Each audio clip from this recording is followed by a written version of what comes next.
part of the city which is both old and new. It's new in terms of the recent developments bound with the victory in Karabakh, but it's one of the oldest industrial parts of the city, which originally was called Black Town.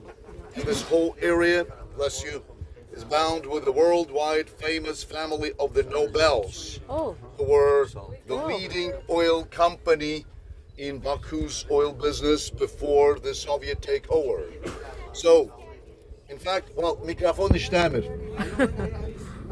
In fact, the family of the Nobels, while known as the founders of the prize, was bound with Baku for over 40 years. The elder of the three brothers, Robert Nobel, came to the Caucasus back in 1873 and had no idea of oil whatsoever.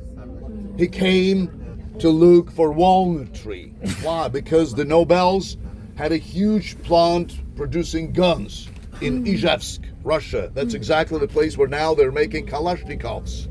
So they got the concession from the government to make this production.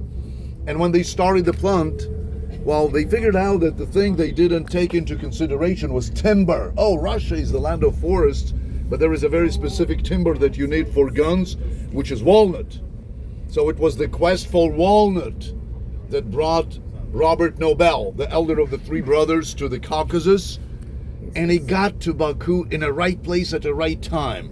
He came several months after the Russian authorities of the day introduced concessions in oil business, and it really let the genie out of the bottle with all this unbelievable oil gushers. So the place where now we have the area of the military trophies from the recent war in Karabakh that ultimately gave Azerbaijan a chance to regain control over its historic areas, was the area that the Nobels would have their first kerosene plant in.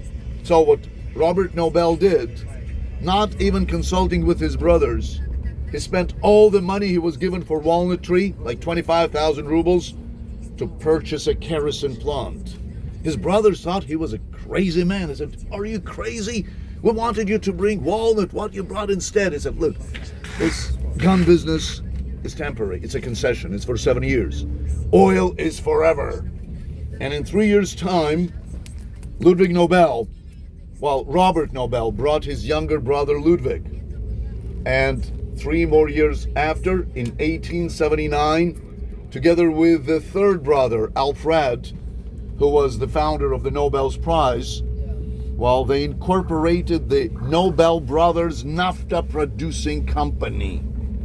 And that was the company that was born to be giant. 1879. In 5 years' time, there was no American kerosene in Russian markets. And the Nobels were called Rockefellers, Russian Rockefellers. They introduced the new technologies. The days of hand-dug pits were over. They brought the workmanship from Galicia and Pennsylvania. They used the first pipelines in the whole of the Russian Empire.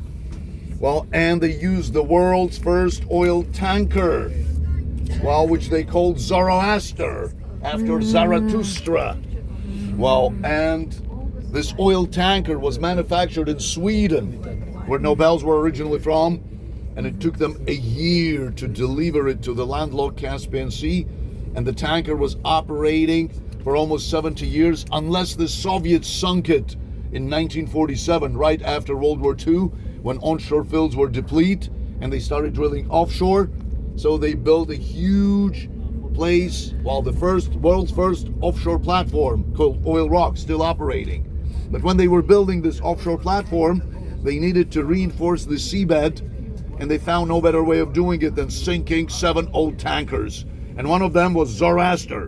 The world's first oil tanker built by Nobels was buried in the seabed of the Caspian 70 years after to give the place to the world's first offshore platform.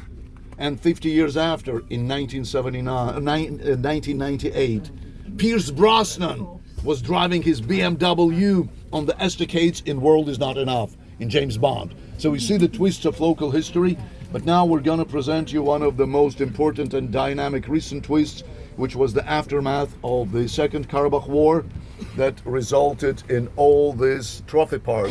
We hope these guns will never ever fight again. So that's the appeal for having no wars anymore. So enjoy.